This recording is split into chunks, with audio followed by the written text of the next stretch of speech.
Hi, I'm Sam Smyth from Smyth Motorcar Service. My son Patrick Smyth, he's out picking some parts up right this minute. But this is a 1975 Triumph TR6. It has IRS and rack and pinion steering. For those that don't know that, back in the early 70s, well advanced car for its time. Anyway, this car came into us for us to look at the car, see what it needed, and assess it all. Well, what had happened to the car? Somebody had done a valve job. They had taken the cylinder head, rebuilt it all, and it blew the rod right out of the car with the owner. He barely got 400 miles out of usage on it, and the car went through all of his engine oil. I mean, down to nothing. So at that point, we went and found a 75 block, to make a long story short. And then we have taken this whole entire engine and then completely built it into a racing motor, but tried to put it back as standard outside looking as possible and correct. Like TR6 had green coolant hoses. We have all those on here with the heater, the upper and lower, everything's correct that way.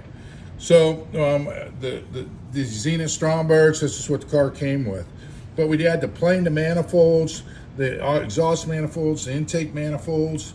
Emissions was almost non-existent, so things were left unplugged incorrectly and this and that, so that was all taken care of.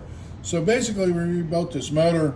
When we got the motor, we punched it out, we line bored it, we decked it, we gram weighted the rods, harmonic balanced it, balanced the crankshaft. Obviously you do that with the clutch pressure plate, in case you don't know that.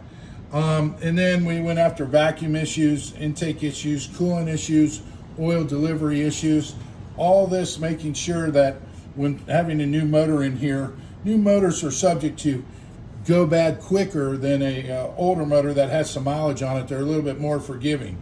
They can take a little extra raw fuel and they can take a little extra overheating and that sort of thing. With the new motor, you don't want any of that. You want the mission controls all correct, proper CO, proper levels for what you're doing and how the engine, engine's been cammed as well and tuned out so it'll get as much possible speed as it can.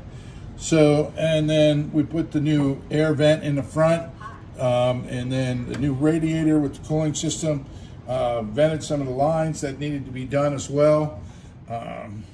That's pretty much about it. We're going to be road testing it here shortly, put a whole new stainless steel exhaust system on it, and we upgraded the starter so there'd be no drag or pull down of the battery too much on there. We also did a steering dampener, and like I said, this is a real rare car. You can tell it's it has overdrive because they always come with an extra relay to engage the overdrive system.